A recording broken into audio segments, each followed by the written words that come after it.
recording time. And Jenna, Ryan's awesome. He has the softest, nicest, kindest voice of all time, and I let him know that all the time. It's David true. Stubbs can attest to that. What's going on, David? Not much. I How got soft lucky is Ryan today. Moore's voice? Yeah, no, it's so good. I always have to tell him how rich and silky his Oh, voice that's is. awesome. Very, Today. That's very. awesome. And then, oh my gosh, I've been pronouncing it Elias the whole time. And just last call with Stubbs, he told me it was Elias. Is that right? Elias. Elias. Alias, Espanol. Well, I will Yeah. get better at that. I owe you like 10 apologies for the last 10 coaching calls and me pronouncing your name wrong. Sorry, brother. I didn't do it Oh, on don't worry. But in any case, I wanted to do some win shares and then I wanted to do kind of like a live DM setting role play, either from an offer that you guys are on right now or making up an offer and starting to put together the building blocks of what that conversation might look like. And so, David, I know that you're on an offer right now. Ben, I know that you're on an offer right now that has a bit of a unique thing going on there. Jarrell, I know that you've had some good things in the works over there as well, if I remember correctly, which is exciting.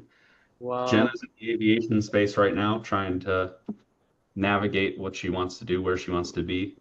Elias, did I say that right? Now I'm all Alias. nervous and self-conscious. Okay. You just have to look at where the accent is on the E, on the I, which is E. Alias. Elias. Okay. I'm going to write that down. Thank you so much, Jenna. You're the legend. Thank you. Elias, what do you have going on over there? Oh yeah, so I've been in an offer. This is my like the end of my third week on this offer, Okay. and I also joined like a DM setter offer. I don't know why I accepted it, but it seemed nice, so I was like, let's try it. I've never You're done like on, two jobs at the same time. you're on two offers right now? Yeah, one is a DM setting role, and the other is on the phone. Okay. Well, very nice. That's, I mean, double dipping's never a bad thing. If you ever have difficulty with time management, energy management, reach out to some of us. Some of us have been on two offers as well, and that can get a bit hectic. Dealing Yeah. with that hecticness is a skill. So if you ever find yourself like, dang, what do I do? Just raise your hand. We got you. All right. And if we want to start off with win shares, my win share is seeing all of you guys graduate in such quick succession with joining the course. Like the amount of things and smiles that I see from all of you guys, like going through everything, that's so cool to see. So that's my win. Does anyone have any wins they'd like to share before we get into some DM setting? yeah. Oh, I'll wait. So yeah, I'm finally put the DM setting behind me. Next week I start phone setting. Let's go. go next week, Monday. Yeah, Monday on one of Matt's offers. Oh, let's go. You're gonna have to keep me in the loop with that. I'm really excited for you. For sure. No, I'm very excited. Nervous because it's like gonna be my first time, but it's like I know I can handle it. You Oh, know? anxious, nervous. Anxious Yeah, nervous exactly. is the best. 'Cause Exactly. you're like, I want to see what I can do. Like, this is exciting. Man, that's so cool. Who's gonna top that?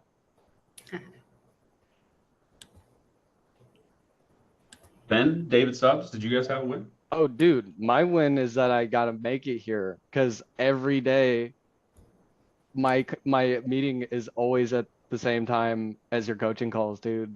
And I was literally about to join my meeting and they canceled it last second and I was like, yes, I get to go to Korbin's call. So, dude, I'm happy I get to see you because I always want to come to your calls and it's always during my meeting. So, That was hell really yeah. nice of you to say. Joseph Chan expressed a similar thing. So did Ethan Cardana. I was going to put up a poll to move it so I could be the most available for most people. Speaking of which, oh, I hope I don't butcher this. Mosa, welcome. I saw you joined very early this morning, I think. My name's Corbin. I'm one of the coaches here. You're joining a little bit later. I've already kind of made intros and stuff, but I'm more of a goofy coach. I like to have fun. I like to make things funny. And I like to have really good conversations with people and help you guys do the same. So if you want to turn your camera on, great. If not going to hold you to that. If you want to raise your hand and participate, that's great. If not, you just kind of sit back and learn. Does anybody have any questions, anything pressing, anything like, oh, I have to get this off my chest before I share my screen and we kind of go into this? Are you sure? Ben, I see your smile. All right, cool. My Well, my offer's gone to shit, but this is probably not the call for that conversation. Too Can bad I to ask a hear. personal question, Rogers? I mean, yeah, you can. Ben, no, you don't have to. You I can if you won't. want. Like, I don't No, want to make I won't air about dirty that if you're laundry. having if you're struggling there. We can meet afterwards. Sounds good. But okay, so when you guys are DM setting, there's a lot of different avenues in which that conversation starts. You could be in a Facebook group, you could be in Instagram, LinkedIn. Someone could be like commenting on a two-step post. You could have inbound leads that are getting opted a text within like 10 minutes. There's a lot of those that take place. And so what would be the most helpful today? Do you want to go from like a Facebook group interaction where you're trying to cold outreach to someone that's in a group to try to like have a conversation with them? Do you think it would be more helpful to do like someone opted in, filled out an application, and you're starting to have that conversation? Like, which avenue do you guys think would be the most helpful today? I don't know. I would probably say like for most DM setting roles that at least I've ever been on, and I've been on a few, it's always like you're responding to their inbound DMs. So let's just say somebody, commented on a CTA. Cool. That sounds wonderful. And what we're going to do is build the conversation from there as a group, as a team. So I can explain a bit of how what I think might be the next best thing to say, but collectively we're going to have a couple different conversations as if this was DM setting. And so I will take the place of the prospect, and collectively we can all be the person who's trying to get that prospect to a closing call. Now, there's really two goals here. You want to get it to a phone call. And I know that's not always everyone's favorite. And I know not everyone has the opportunity to do that. So if you can't, if you're on an offer, it's like Korbin, I have handcuffs on, and the handcuffs are I can't be on the phone, I have to DM. I can still help you, but that's a bit more specific to your offer, and it'd be easier for me to do so in a one-on-one where we have a bit more context. And so here we'll go to get to a phone call. And so if we selected the channel that the convo begins, convo is going to begin from a two-step post. Would it be the easiest if I shared this doc and you guys can all like log in and type at the same time so that we can see like what responses would look like? Would that be the easiest? Cool. It might get a little messy, maybe, but We can just keep this as like a running thing going forward so you can see and go back to like how the conversations were put, like who said what. It might get a little messy. Not everyone has to participate, but I would rather you guys like have access to this and seeing how we put it together for the time. Is that cool? sure.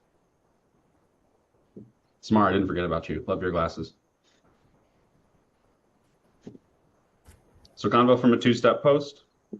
You guys should have access to that link. So if the convo is from a two-step post and they're sending you a DM, what type of offer would we like to have this conversation in? Do we want to do like an aviation type of setting, Jenna? Jarrell, do you want to do something that's like on the offer you're going to be on? David, I know that you're already good at this because I've worked with you and we live very close to each other. We've been friends for a long time. But like I could help you on your offer too, but what would be the most helpful? Oh, you're on the I phone? think- Got it. No worries.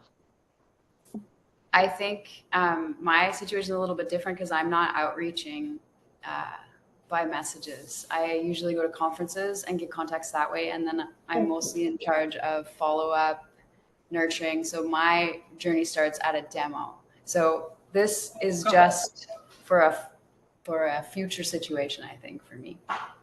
Okay, perfect. Okay, sorry, Corbin. What were you saying? Oh, I was saying we were going through a two-step post from beginning to trying to book to a call, and I was curious to know what type of offer we wanted to do. I was going to spin a wheel, but I'd like it to be relevant to at least something that you guys have going on so that there's more takeaways through osmosis of like how articulate it can be for one offer. Does that make sense? Yeah, I think the HVAC one is a good example. The Like HVAC? the HVAC offer that Michael was on. I don't Mhm. know if you're familiar with it, but I mean, it's got like you got some of like, do you have previous experience in the field? Are you certified? And also, they do play the numbers game, just like all those investment offers. So, I mean, like, I think it's a good balance of like, That would be yeah, that would be it's more my of a guy. chunk down. So we'll do B2B, B2B, HVAC. The goal is to, what do they want to do? Like sell, yeah, the private equity. So So they're trying to sell they're trying to incorporate marketing, sales, and recruiting so they can grow their business for HVAC. That's what it is. So the goal is to scale by hiring, improving sales, and implementing marketing. So if they have a convo from a two-step post, let's say that we posted like, hey, are you an HVAC company?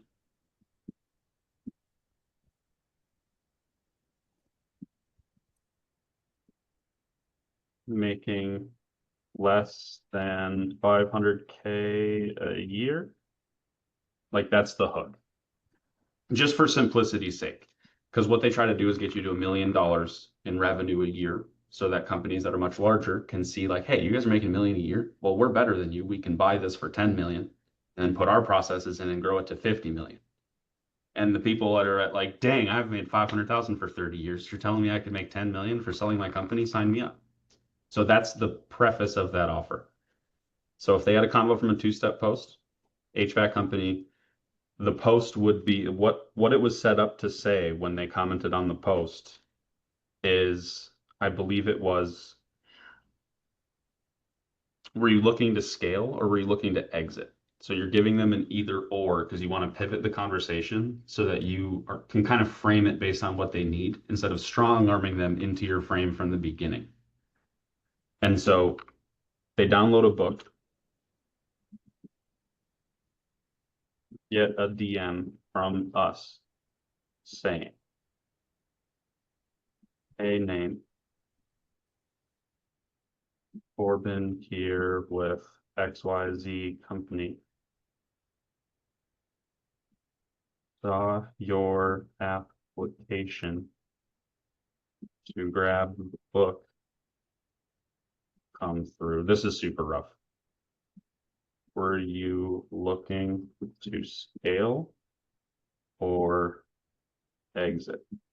So it's like, do you want to scale and keep control of the company? Do you want to scale so you can sell it? Like that's what the offer premise is. So from this, they would say, just got the book. I'm looking to scale.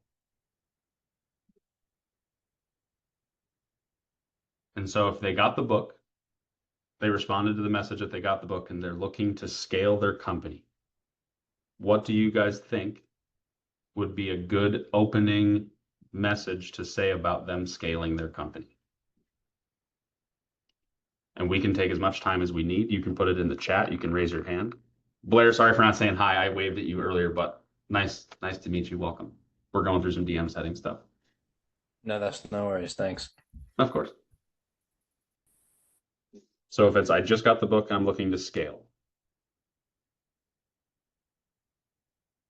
So in a B2B setting, when a business owner wants to scale, why do they want to scale? Do you want to scale because you want to be hands-on? Do you want to scale so you can ride off into the sunset? Like, have you been in business for 30 years or do you acquire businesses to sell them specifically? Like, there's a lot of different angles that you can take here. And that's why these are fun. Because you might have 5 best answers, and depending on who you're talking to, they might work tremendously, they might not work. So having a multitude of answers or a multitude of ways to continue the conversation is really important. Does anyone want to type or want to say anything here? Well, I haven't even been sharing my screen. That's embarrassing. Here we go. Now you can see it. So the comments from a two-step post. They are an HVAC. They're trying to scale their company by hiring, sales, and marketing, just B2B sales. The hook was, do they have 500K a year? They downloaded a book to get past 500K a year. They got a text that says, hey, looking to scale. Or even if that came from a two-step, Jarrell, that would end up in your inbox when they responded. Same type of thing as a CRM. Okay. Does that make sense? Yeah, that makes sense. So maybe you could say something like, are you looking to scale because like you're looking to get off the tools, or are you looking to scale because you're possibly planning to exit soon? Something along those lines, I'm thinking. It's a little bit different than the offers I've been on, but I'm just spitballing.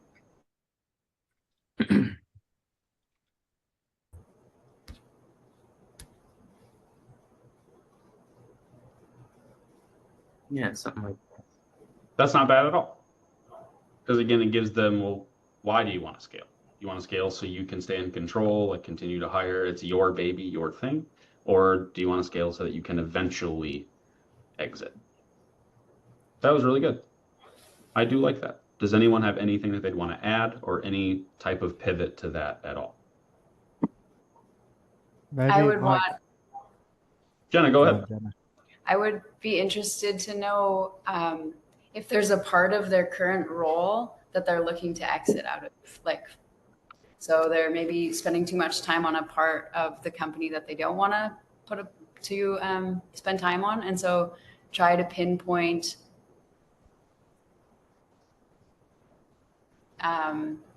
their favorite part of their role and what they want to see someone else take care of. I don't know how I would ask.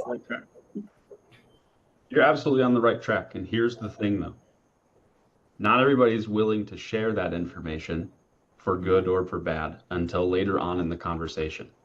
So That's if I were true. to lead in to say like, hey, just got the book looking to scale, like, cool, are you looking to scale because you want to exit or do you want to stay hands-on? Like, cool. But if you went right to, well, what's the least favorite thing that you're doing that we Right. can help with right away? Like, yeah, that's direct and that's great. You're not going to I have, think that would be like more the subconscious motivation, but I would want to draw it out of it. yes, Basically, yes. I want a longer conversation because anything that they respond with is information I need, and I don't even know if I'm asking the right question. So somehow this is like my end goal is I'm thinking, okay, what is your favorite part of this? But I wouldn't ask that. I would just, I don't know. I would have to spend some time. I guess this is why we're here, sorting out how to get to Exactly. that. Exactly, because that's not bad at all. You would just use that later. So it's like, well, how many hats do you, that's what that would look like is, well, Right. do scale or exit? And like, I want to scale. Well, do you want to stay hands-on or do you want to eventually exit? And they're like, well, I want to eventually exit. Like, well, what is it that you're doing right now that's preventing you from exiting? Got And it. then they would share like, dang, I don't have enough people, therefore I need to hire. So to what you just said, the least favorite part of what they do is hiring, and you found it out by not asking that directly.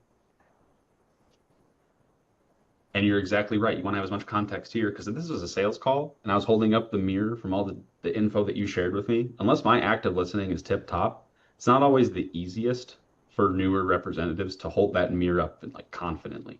But if I have it in a text message conversation and I can screenshot this and send it to you in 2 weeks when you ghost me, that's hilarious and it works very well. And so having as much context as you can, which is why having a conversation up until they're willing to jump on the phone with you, you have so much trust because they opened right up to you on the text side of things. You know what I mean?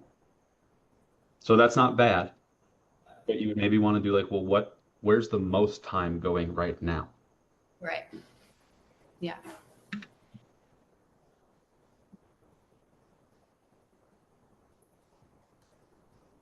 Ben, no, put your hand down. I'm kidding. What's going on, brother? Do you know with DM setting, is that idea to try and ask like this or that questions to make it as easy as possible for them to respond? Because I feel like when you're on the phone, the idea is to ask very open-ended questions and get them talking. But if you're going to ask open-ended questions on a DM, is like if they think it's going to take loads of time and energy to reply, they're probably not going to, right? You're so smart. This is why I love you, Ben. You're exactly Learn right. from the best. You're exactly right. If I give you two options, you're going to pick one. If I hit you with a question mark, I might not get a response from you until tomorrow. Yeah. And then how do I create fake urgency from an open-ended question? People do that to me on Facebook all the time. I could share it with you guys. I told this lady, like, if I wanted help, it'd be with the VA. She's like, book a call here. I'm like, I'm going out of town for the weekend. She hit me up 3 times over the weekend, was like, have you booked a call? You haven't booked a call. I don't see you on the calendar. Have you booked a call? And I pointed up arrows and I was like, I told you I was out of town for the whole weekend. And she's like, are you excited to book a call? We'll see you this week. Yeah. What time are you going to book? Can you let me know? And I'm like, oh my Lord, relax. But see, like that, some people are so forward and direct, and it just is too much.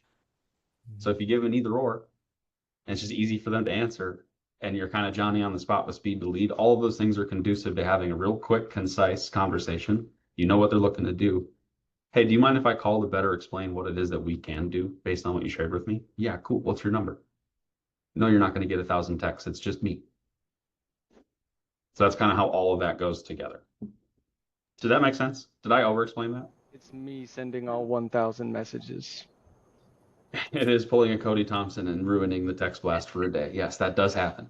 So this isn't bad at all. Someone put, I love Korbin. Hey, that was very nice of you. This isn't bad at all. I would prefer what Jarrell said because it gives them an either or. So from there, like, hey, are you wanting to stay hands-on? Or are you wanting to exit? I want to remain hands-on. Built this company over the last 30 years and love who I work with.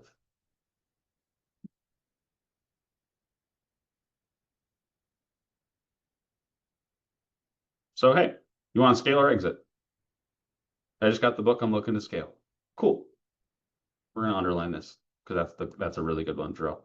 Are you looking to scale so you can exit in the future, or are you wanting to stay hands-on? And they're like, I want to remain hands-on. I've built this. This is my baby, and I love everyone that I work with.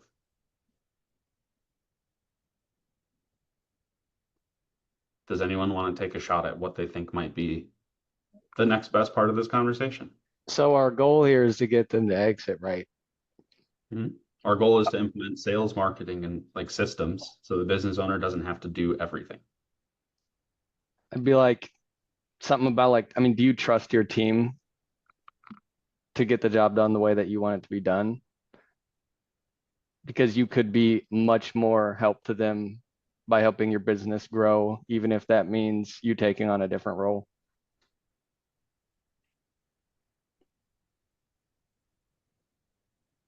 And then he'd have to say he doesn't trust his team. Why would you want to challenge his level of trust in his team? Well, because he said he likes them. He loves who he works with. So if you can get him to agree that he does trust his team, then you'd be like, okay, well then like, I mean, you can pop in the job site, right? But ultimately, Yep. if you want to give them better opportunities, you're going to need to scale the business. And like, in order to do that, are you really going to be able to do both at the same time? I agree with creating doubt because you want to create a gap. But using the trust word this soon into the conversation, that's heavy, dude. That's really heavy. Yeah, no, that's Do you fair. trust your team? Well, yeah, I mean, you would think that he does. And that's not bad. Like you're on the right track. But Yeah. tactfulness plays a big part here. Does that make sense? Ben, Yeah. what you got? Would you want to figure out at this point whether this is like a pain-based or a goal-based conversation? So like, are you wanting to scale because of X problem, or are you wanting to scale maybe because you feel the company is not where you ultimately want it to be? Like something along those lines. I think it depends on the context of the business, right? But surely you want to like be able to figure out, okay, is this guy pain or is this guy goal pretty early on so that you can dive into it more. Love it. And that coincides with what David was trying to say. It's like, well, do you trust your team? Well, if not, you need to get a different team, brother. But that's a different question for a different time. You do want to build a gap between where they are and where they're looking to go. That's the goal of what we do. There's tactful ways to do it. There's direct ways to do it. And the whole goal is, well, why do you want to look to scale? Like you said, Ben. So if it's like, well, it's because I'm working 80 hours a week and I want to be able to spend time with my family, my kids, like I'm not a part of my life right now. That's probably first. You're probably going to go into like, dang, how long has that been going on? Yeah. But if it's goal first, like, hey, my wife found a house down in the Keys. I can't wait to move down there and get away from my kids that are in college. Like I'm sick of having a company. But that would allow you to get a little bit more open context from them because you're asking why. So it's more open-ended. But that could lean to them saying that they don't trust their team, that the people that they have on board aren't doing their job right, and so they have to do everything. So they're taking too much time, like babysitting.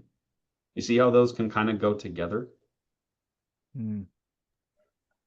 And so I would lean more towards this one in a sense of like, well, if you don't mind me asking a really silly question, because that's really surface level, like, well, why do you want to scale? He's like, well, I want to scale so I can exit. I want to remain hands-on. I built the company. So remain hands-on. So for me, it's like, well, if you want to remain hands-on, what does that look like? Like, I want to know what it looks like for that person and what it means to them to remain hands-on in their company. Is that you like telling people what they need to be doing and you sitting in a chair with your feet up? Or is that you loving so much of what you do that you just want to do that? So if it were me, I would lean more towards like, hey, I built the company in the last 30 years. If you don't mind me asking, what does remain hands-on look like to you specifically? And what might that lead to, David? That his team sucks and they're not getting the job done, and he has to be the one that goes and does everything and save the day with his cape. There's only so many hours in a day to wear a cape. Yeah. So I mean, ultimately, Good thought. he's gonna confess. This is the confession. But These then, confessions. but it's see this. I think now we're kind of at a weird spot though, because it's like if he says he doesn't trust his team, now we have an objection. Right, but he might say that to what does remain hands-on look like? Well, right now I'm doing everything because my team sucks, so I need to train them better. So remaining hands-on is what him training everyone that he hires. Okay, cool. Well, if he hasn't been able to do that up until this point, maybe he needs help with hiring. Yeah, I was gonna say. I mean, you're trying to scale a business that's garbage. So you're being a little direct, and that can be warranted with B2B specifically. So I'm not going to say that that's a bad idea, but there's other ways to take those forks in the road to get them to tell you about their team without just addressing it. Like you don't need to call a spade all the time. Does that make sense? Yeah, I guess like, is there anyone on your team that you think you could trust to maybe train to take care of things while you're gone? If you backed up one step further and you're like, so what does a day in the life of you look like right now? How many hats do you wear? Because then they would tell you everything that they do, and you're like, wait, but you love your team. You don't have anyone you can trust to go do that? Bang, bang. So it just takes one extra layer before you can really address that. Does that make sense? But that's a really good thought, and not a lot of people will have that thought to like challenge and like get to that part of the conversation right away. Ben, you know that from our call review last week. You're at 4.5 minutes now poking fun at you for being too buddy. Like, dude, he gave you everything you needed to dive right in. And so don't be afraid of what David said for feedback, guys. Like if you got to call a spade, do it. In this specific context, you could get it by asking more of an open-ended question around what does that look like? I'd probably be a lot more polite. Exactly. And so from there, they'd be like, well, hands-on looks like to me, looks like not having to go in the field for everything. I'm working 75 hours a week, making sure every service and new install is done properly. I don't have, well, it would look like a full truck, like my guys' schedules are already too full to take on more work. So I need to be able to take the time to train people as I hire them. I wouldn't have any time. Hey, Jimmy's here.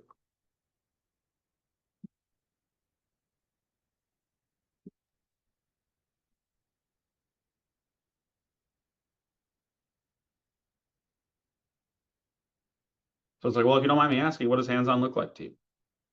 So Jimmy, welcome. We're going through some DM setting just to overview where we're at. We're doing a B2B offer. They're looking to scale their HVAC company through sales, marketing, and recruiting. So they downloaded a book. They want to scale their company. They get the text that's like, hey, or they opt into a two-step and they get a DM on Facebook, Instagram, LinkedIn. Hey, saw your application, grab the book, come through. What do you want to scale or exit?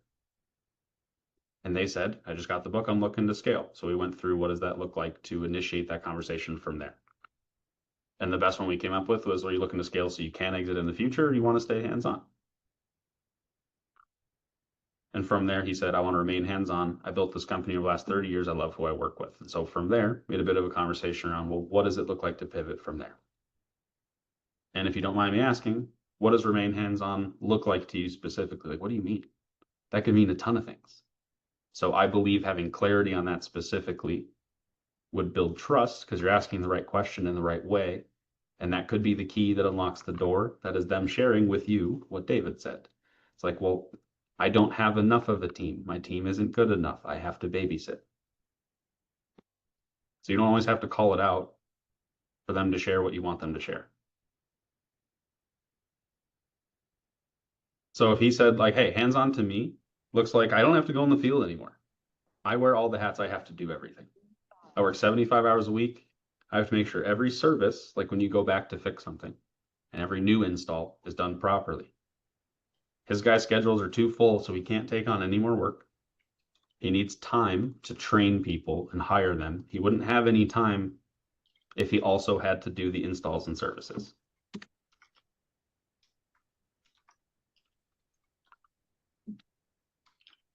And I'll pause there so I can read chat for just a second. Yeah. It's a dumb question, but what are we selling? Like, am I selling them a product or a business coach or who am I? What company am I trying to help him? Do I help with hiring or they're just going to do an overview of the company and then they're going to make recommendations and that costs $10,000. That's what Great question. That's not a bad question at all. And sorry for not giving you the best frame of all time. In B2B specifically, you generally are helping grow a business with a service. And in this case, the service is marketing, sales, and recruiting because you need the marketing to market what your product is. You need the sales to sell it. You need the people to go do the service once you sell it. So a lot of business owners have to do everything themselves because they don't have marketing or they don't have a team of people to go do the work. So they're the one that's doing marketing, sales, and the physical work, like a smaller business owner, right? So our company has 3 teams: the hiring team, a business coach person, and a sales trainer. Yeah, okay, got it. Exactly. And so you might work on a B2B offer later down the line, next week, next month, next year, that helps specifically with marketing. So that allows you to have more understanding of marketing. But in this case, we do 3 different things. So you could get 3 different types of answers from who you're interacting with. So having an either or to an open-ended allows them to share a bit more and be a bit more quick with it. That was a great question, Jenna. Ben, what's going on? Would you ever set like a frame with these guys? Like I would think, I've never done it, so this might be wrong of me, but I would think with B2B, trying to DM set, these guys would just be far too busy to sit there on Instagram messaging someone about their problems, right? So I don't know, would you set a frame at the beginning, or maybe if they went a little bit quiet, would you try and set a bit of a frame, or just not bother at all? Really good question. Why would I not frame this? Do you know why? I guess they've just downloaded a book, right? So it's almost like going straight in with, hey, I'm going to try and picture this thing. Here's what I normally do. Is like a bit too full on. Maybe you're just trying to get a high level overview of where they're at to see if it might be worth, even worth your time to some extent. Exactly. And we're only 3 sentences into this conversation right now. But if I were to frame it, because he responded to the message. There's some nuances here, and I'll have this recorded, but if you were to comment on a two-step post and you had something set up where they would respond to the comment and send them a message, the message would say, saw that your application come through and that you grabbed our book. Did you want to scale? Did you want to exit? And they said, well, I'd like to scale. You're like, cool. Well, when you scale, do you want to exit in the future? Do you want to stay hands-on? He's like, well, I want to stay hands-on. It's like, well, what does that mean? Stay hands-on. He's like, oh, this is what it means. So like, where would a frame fit in there that wouldn't take up a bit of space because he was already pretty responsive? If I were to take the time to send like a paragraph frame of what I want this conversation to look like, that could work. That could be a deterrent because everybody frames everything. And that's why some people are reluctant to get on a phone call.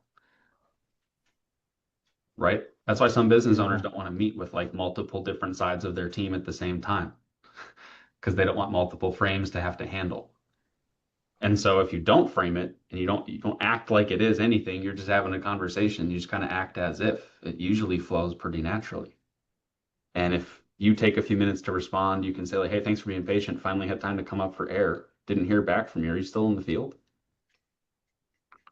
That's what the follow-up is for. That's what other things are for. But for here, with this specifically, I wouldn't frame it because they already filled out their application. They got the book and they responded to the auto text. And I was there to be Johnny on the spot to send a message back. And the conversation has continued as such.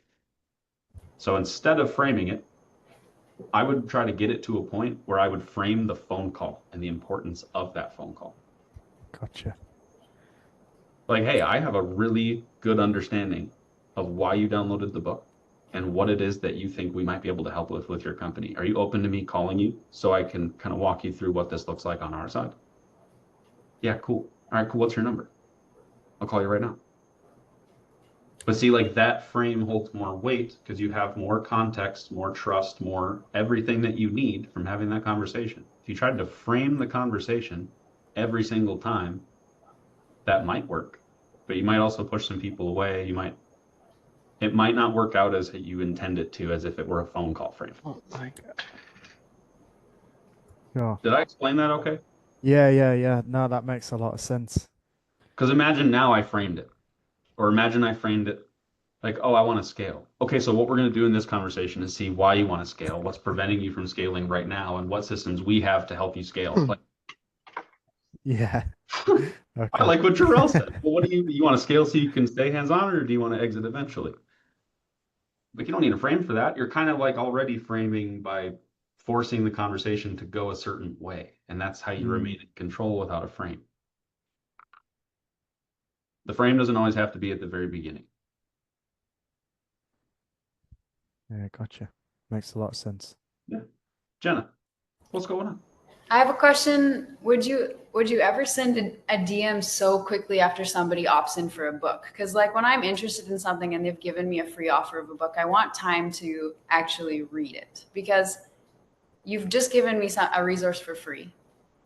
And I'm going to do my due diligence and read it. And then if I decide, wow, that makes a lot of sense, but I don't have time or then I would reach out. I would feel like sometimes I feel a little inundated when I sign up for something, I start it, I read it. Even if I have like 3 or 4 days to start reading, then I get a text. I would be so much more prone to be either like, oh yeah, I wanted to read that, or yeah, I started it. This makes a lot of sense. Do you ever get like an objection that's just like, whoa, I didn't sign my life away already. I signed up for a book, man. All the time. Like 50% of the time. Yeah, oh yeah. Love that question. And you're exactly right. If you zoomed out just a little bit, that's how Jenna buys things. That's not how everybody else buys things. So when you run into the Jennas, we're like, I got the book. I want to read the book, and then I'll let you know if I need anything from you. Well, I can take that one of two ways. I can be like, you know what? That's a really good idea because I would like you to have a really firm understanding of exactly what we do before wasting any of your time. Like I could agree with you. I could step onto your side of the tennis court. Yeah. And then I would put it on my calendar and I would force you to that. Like, hey, okay, I'm going to put a reminder to discuss the book on this day. What time? Yeah, that's great. That's one way that you can handle that. so that you're not being pressury, like could be on their time. If that's how they buy things, you don't want to ruin that by being overbearing. But I'm also one phone call away from the author of the book. Mm. So would you rather read 27 pages predicated on the basics, or would you rather have a high level 10-minute conversation with someone who wrote the book? So I appreciate that you got the book and you will always have that to read at any point in time. But the purpose for me reaching out right now is to see if there's anything specific top of mind right now that is something we might be able to help with a bit more quickly than forcing you to do homework and read a book. Yeah, and you could even spin that like your time is valuable. So if it makes more sense to take the time to read through it, let's do that. If you want to skip ahead. Exactly. Like, would I give you a user's guide to build a house, or do you want me to go hire the best like home builders and you're going to have a house in 2 months, or do you just want to figure it out? Like, you tell me. But you can even do that in your DMs. Like, hey, if you want to do homework, if you're a very studious individual and this is what caters to you, like, by all means. But just so you know, no one that has read the book ends up doing this, because everyone that does this believes in what the book is for and wants to work with the author. Right. So you can really position yourself a bit differently when you get the people who are like, yeah, screw you, buddy. I don't want your phone call right now. I don't want your text. I want the book and I want to read it.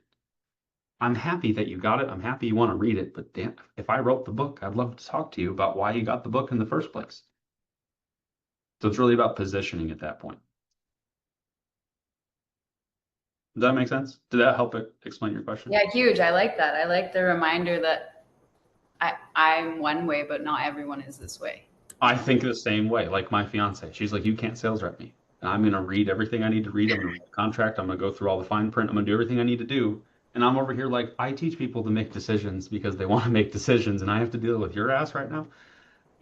Not to throw her under the bus, but you have to be able to deal with all types of different buyers. And that's what these coaching calls are for, is having perspective on how we have been able to deal with such in a good way.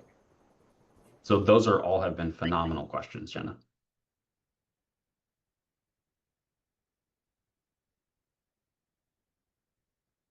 So we're 45 minutes in, and we had a pretty comprehensive discussion on the first like 3 sentences of an opt-in. But did that help you guys understand how I think and how I try to like pivot the conversation right away? Yeah, I tried my best. Never sold anything at all like this, so I was guessing the whole time.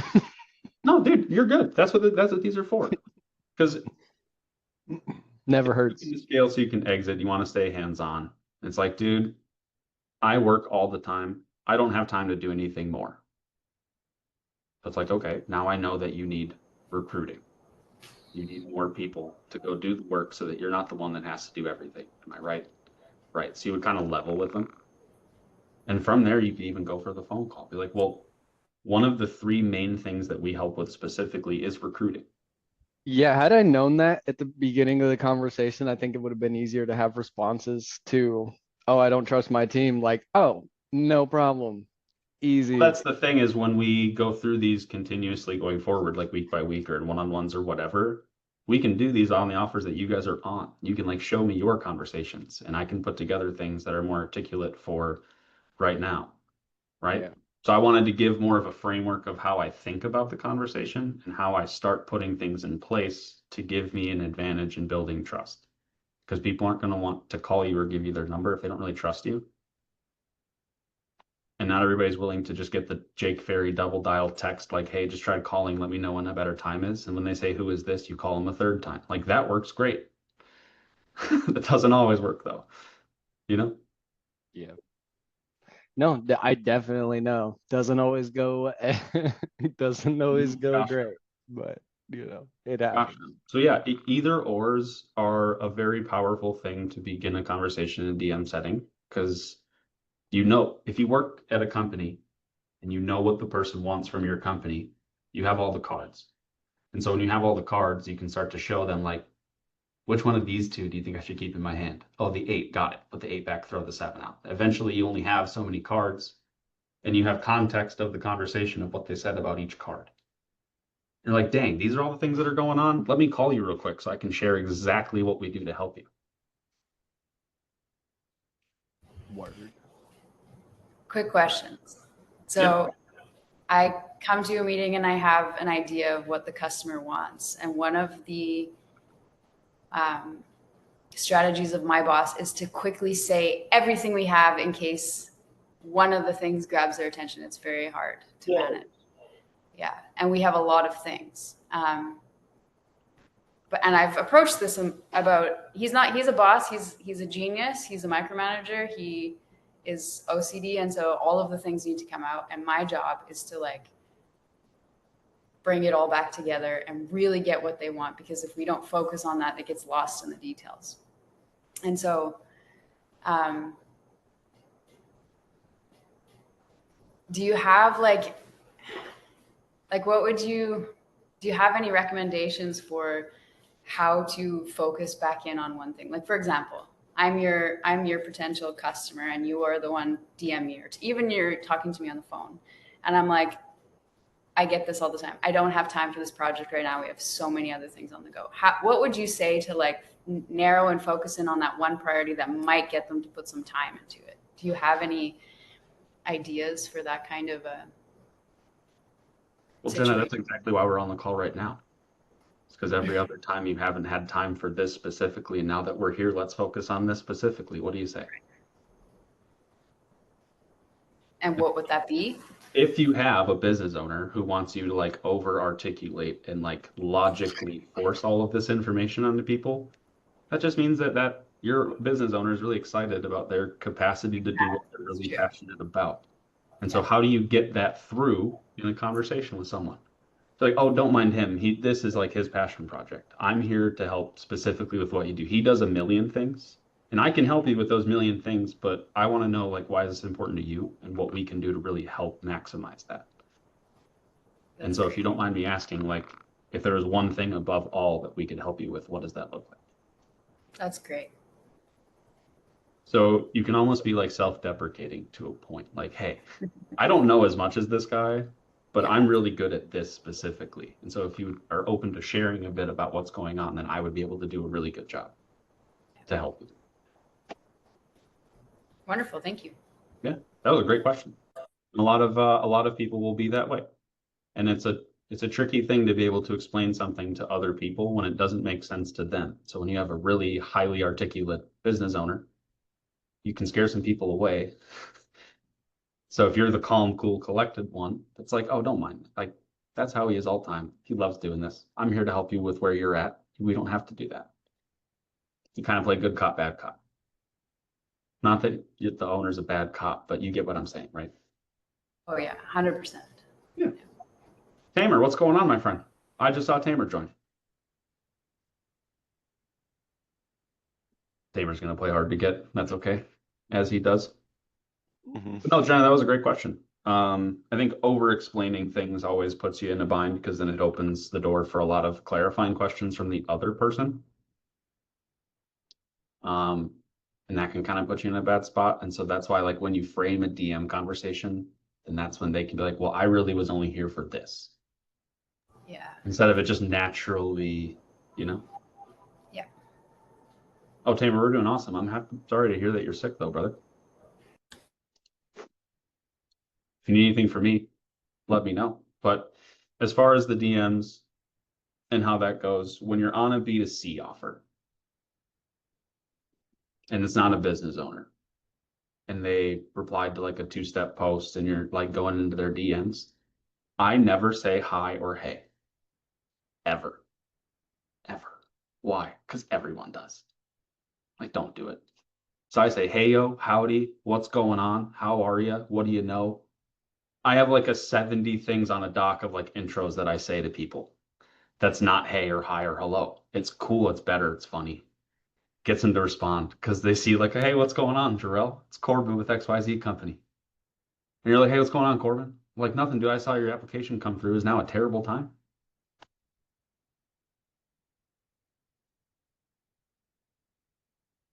So having a B2C, you can kind of get more into it a bit more quickly because it's another person, not a super busy business owner. And they might have more to say. So you're gonna want to be more human. Like, hey, what's going on? Saw you grab this. Like, why'd you grab this? Like, what enticed you? What intrigued you about what you clicked on? Just like the classic mat frame, right? And you just build it from there. And I'd be really excited to see some of your guys' conversations from your offers on next Thursday, if you would be open to sharing any of those. Jenna, I know that might be a bit more difficult for you. David, I already know your offer like the back of my hand. I was a stud on that offer, but anyways, not to have an ego. Dude, I miss you. I miss you guys too. I had a great Ooh. conversation with Jonah the other day. Made it sound like, and Joseph, he's made it sound like you guys are all doing really well. Yeah. Yes. I mean, we are. And I hate to say it because I really miss you guys. So I try not to go on about it too much. That's okay. That's totally fine. And yeah, you're gonna work in offers like Jenna. I just came from that offer, like from an offer where business owner thought that he knew everything about everything and didn't listen to anything about anything from anyone. It's like, what do you do? Yeah, it's an interesting position to be in. It To is. know when to make the call and transition over to something else, or ask for shares in the company, or like something motivating to be like, why do I like to put up with this person? He's smart. He's all these things. He may go places. He might have that $100 million idea, but how long and at what cost to me? And so what can incentivize me to like pour everything I have into it, at least for a time period? And Mhm. Well, if I had to guess, you would most likely have an opportunity from the setter to closer community very quickly with I already have, yeah. how you think about the questions that you ask and how you go about asking them, and just like your thought process as a whole from my first interaction with you. And so you are very capable of maximizing where you're at currently. The grass is green where you choose to water it. A lot of people think their grass is green. Yeah. And that's Exactly right. what Yeah. is to really help and determine, like, well, is the grass green or not? Like in Jarrell's case, 3, 4 weeks ago, kind of shitty grass. Like not his fault, just like precarious position. And now things are much better. Like you saw the smile on his face when we joined the call. Jarrell, I still see the smile on your face, even though you're not smiling right now. See what I mean? But like that's the growth that happens over maybe 3, 4 calls. So 2 calls from now, Jenna, you might be on an offer. You might have had 15 conversations. And it's like, oh, Korbin, I think I dropped this conversation. Or, oh, hey, I did really good here. Could I have made it better? And that's what we can continue to use these for. Yeah, no, this is really helpful. This is on 2 offers. And he's like, I got DMs over here. I got phone calls over here. We can review both. And I'm excited to hear more about how that progresses with getting into having DMs on the side of having other conversations. That'll be really exciting to hear about. Blair, are you working on anything exciting right now, my friend? No, at the moment I'm just sort of getting my mocks in. Just sort of I'm thinking about maybe sourcing soon, starting to source. But I do have a quick question, like totally unrelated to like what we've spoken about here today. At what point, like, would you recommend trying to go for that certification? You know, that certification in our group. What do you mean? I think it's called the Tier 2 certification. I think it's the one with like Michael Oh, I Stokes. thought you said vacation because my ears turned off for 5 seconds. You said certified. That's my fault. That's totally on me. No, that's no worries. Have you gone through the whole course already? All the like triage core bits. Okay. Not the DM setting bits, but I'm looking to go through those soon. That's on me. I haven't added as much depth in those as I could have. I was going to use some of what we go through on our coaching calls to make that a bit more robust and articulate to the offers you guys are on. But Right. your question was getting the Tier 2 certification, how to go about that, and what happens after that. Is that correct? Yeah, I'm sort of just wondering, like, when do I start? Like, at what point do you start looking to get on an offer? Blair. Blair.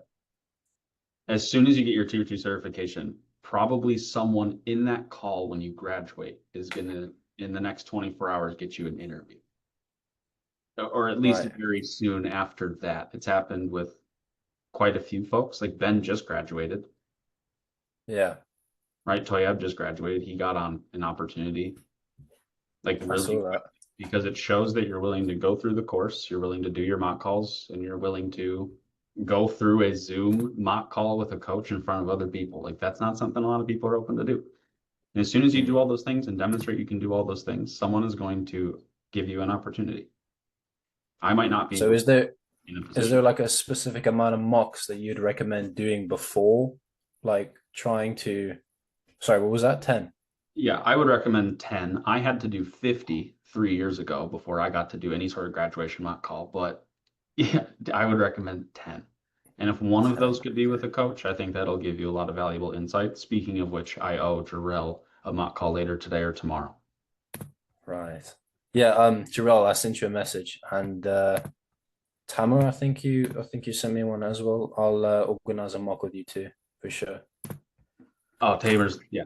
Tamer and Jarrell are definitely two people you would want to do mocks with. I would advocate for doing mock with anyone who joined on the call today.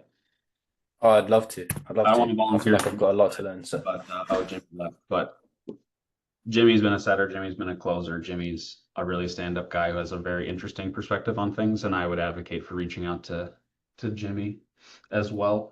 Kelvin Jennings, Hafsa, Desiree, Tracy, a lot of those guys are doing really well at like managing, getting through, learning on their offers. They might be some good people to reach out to as well. right. Okay, that's fantastic. Yeah, thank you. It's just great hearing everybody talk about their offers, and like their experiences on it. It's just exciting to hear, because I've never obviously been on anything like it. So I'm just It is imagining what it's like. Oh, dude, it's imagine like me, Matt Moore, like Michael Stubbs, and some of the other coaches like getting on a coaching call. Jenna, you were wonderful. It was nice to meet you. Have a great rest of your day. Thank you so much. See you soon. Yeah. But imagine like if all the coaches got on a coaching call and Matt Moore was the boss, and we were like, all right, what's everybody's numbers? And everyone's going through numbers like, oh, I'm at 12 sets on a Tuesday. I have 8 on calendar, 7 have showed up. He'd be like, why did the one not show up? And I'd tell him, and he'd be like, all right, cool. Are you working on it? Yep, sure am. Next. Boom, boom, boom, boom, boom. And then once we're done with Yeah, numbers, it's like, okay, well, do we want a mock call? Do we want to get back on the phones? Do you want to take a break for the next couple hours? And it's just like buddy, bro down, guys or girls, doesn't really matter. But you're just having fun setting and like learning from each other, role playing, maximizing opportunities. yeah, So yeah. much fun to like be a part of a culture on a team. Now you might have an offer where you're the only one or two people a part of that team. That's just as fun for me. You get to be a part of building something that could be pretty cool. Mm, mm. No, that's fantastic. Very excited. Yeah.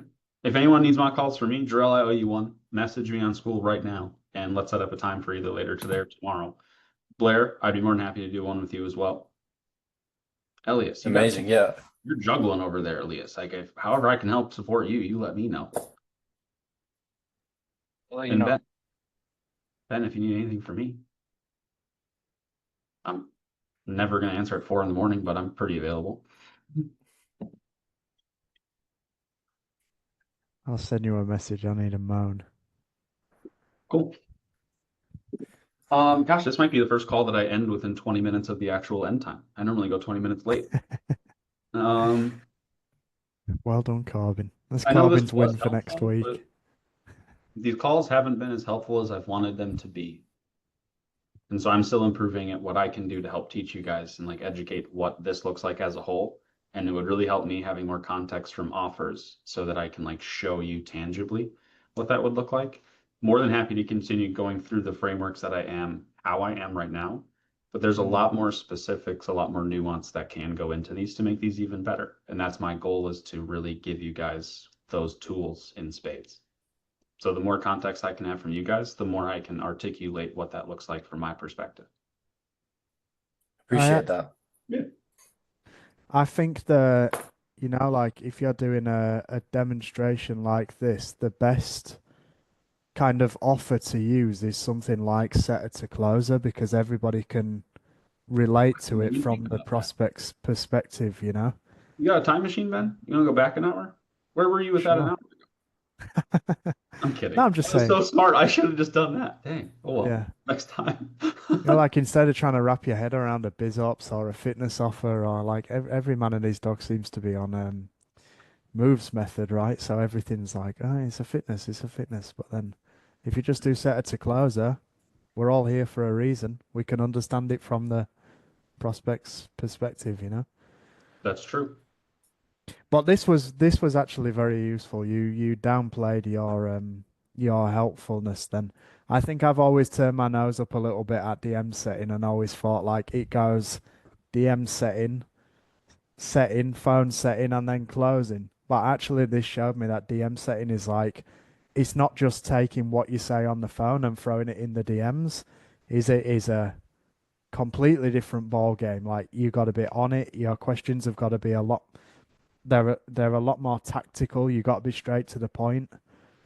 Whereas phone, you can kind of take your time and ask open-ended questions and things like this, right? Even the thing like the frame, I throw a frame on every phone call that I make, but DM, like you said, it kind of doesn't make sense in most contexts, right? Yeah, because you're just in already having the dang conversation. And so why Yeah. would I pause that to frame what I want the rest of this to look like? Now, you might meet with other coaches and they might let you know, like, no, did you have to frame everything? Well, maybe that's because they have a super giga proven offer and are making millions of dollars a month, and every single person follows the same script and they have no creative flexibility. Then great. Well, then just do that. And I can continue to help maximize the nuances in those conversations based on the initial what the messaging has to say. Yeah. But most of the time, that's not the case. Most of the time, you're on an offer that's doing between 200K and 800K a month. And you have 4 or 5 setters on a team, and you have 3 or 5 closers, and you each have your own leads list and your own pool and everything. And you'll have a script and a framework. But if you can do things better and demonstrate why it's better and show the data on that it is better, that's how you can make changes. And I don't want to have to guess at that. I want to have succinct data to help you guys with. Does that make sense? So I will downplay my own help, my own up here, because I know that it can be so much better. I just need a bit more of like a field to play the game on. Yeah. Korbin needs some Jake Ferry mindfulness training, I think. Dude, Jay Fair and I FaceTimed the other day. He's finally good with his sun poisoning, so he's back doing well. I was gonna say I don't think he's got a call this week, has he not? I've never managed to jump on one, but I really want to meet him. But the calendar seems to have had like a load of calls taken off. I don't know what's going on there. Yeah, Jake's awesome. And Blair, if you want to call, send me a message on school. Jarrell, message me on school so we can set up a time. Elias, you're awesome. Ben, you're awesome. And Mo's Fathom Note Taker is still here. Mo, you're awesome too. Sweet. Have a wonderful rest of your day. You're awesome, Korbin. Hey, thank you. I'll see everyone in Stubbs call tomorrow on Friday. Thank you, Korbin. Yeah. Have a wonderful afternoon, you guys. See you. Ciao, ciao. Yeah.